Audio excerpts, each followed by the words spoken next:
Hello again, I'm Marcus Jackman, pastor of Copper Hills Church in Harriman, Utah. This is Gleanings, a series of video devotions feasting on the Word of God in the margins of everyday life. Today is Tuesday. That means it is Muse Day. We try to take our inspiration from the world of the creative arts, and today it is the world of sculpture.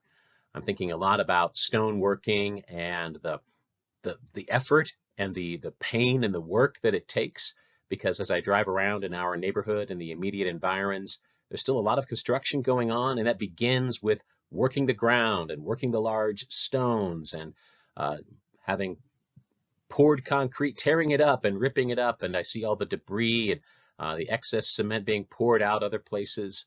Made me think about in the olden days how taxing sculpture was to work over stone or marble or even wood before power tools, and when it was all just your sweat and your tears and your busted thumbnails, your blisters, and what that experience is like. If you ever tried to work a piece of stone in any way, shape, or form, like crack a geode, I've done that by hand and I've done that with a tile saw, neither of which are terribly easy.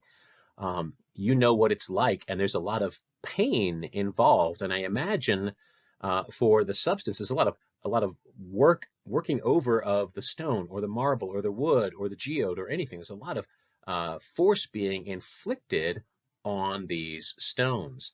But what is destroyed, the debris, the scattered shards, what is destroyed, what is worked over and worked out, is not the product. What is taken away reveals the beauty, despite all that pain and all that hard work.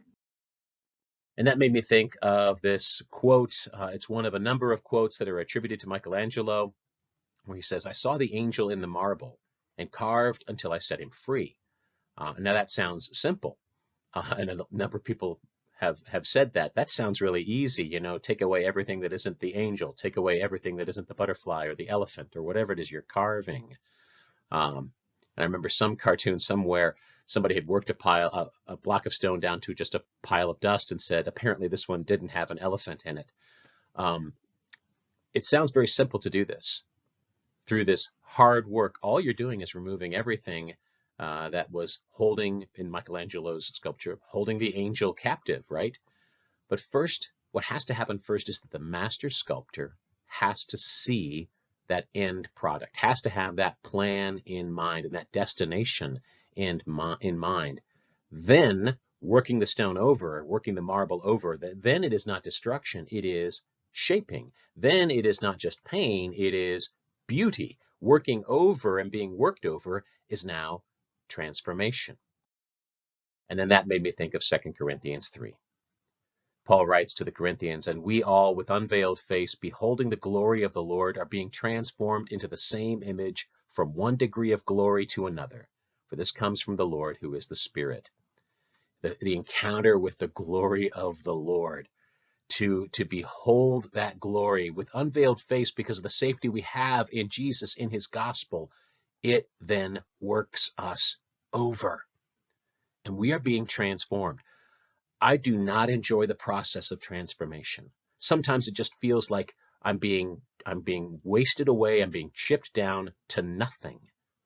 But if I could trust that the master sculptor has a goal in mind, that there is beauty being brought out through this pain and this process and this working over, that a new identity is being brought more fully into being and into vision, then I could think about my life being worked over a little differently.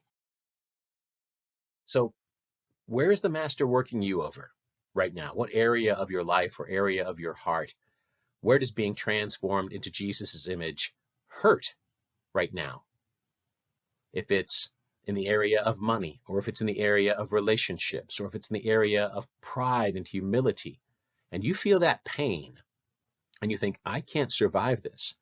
Well, in the master's eyes, not all of this block of stone is supposed to survive. You are being transformed. If you could trust the master, how would that transform your view of the process of being worked over as you are being made more and more into the image of Jesus? Where specifically does it hurt? And what part of you is being taken away so that the image of Jesus can be perfected in you. So that image that the master sculptor has in mind can be set free. What if you could see what you're becoming? Would that cast the pain and the hardship of transformation? Would that cast it in a different light for you? The image of Jesus is being made more beautiful in your life through this sometimes painful process of being worked over, through the blisters that we enjoy on our hearts, and through all the debris that is left in our wake of dreams that we thought were God's will for us that were not his will for us. Would that change your view of transformation to see that you are being made into the image of Jesus by beholding the glory of the Lord through the work of the Spirit? Trust the Master, even while you feel like you're being worked over. He is beautifying the image of Jesus in you. Bless you.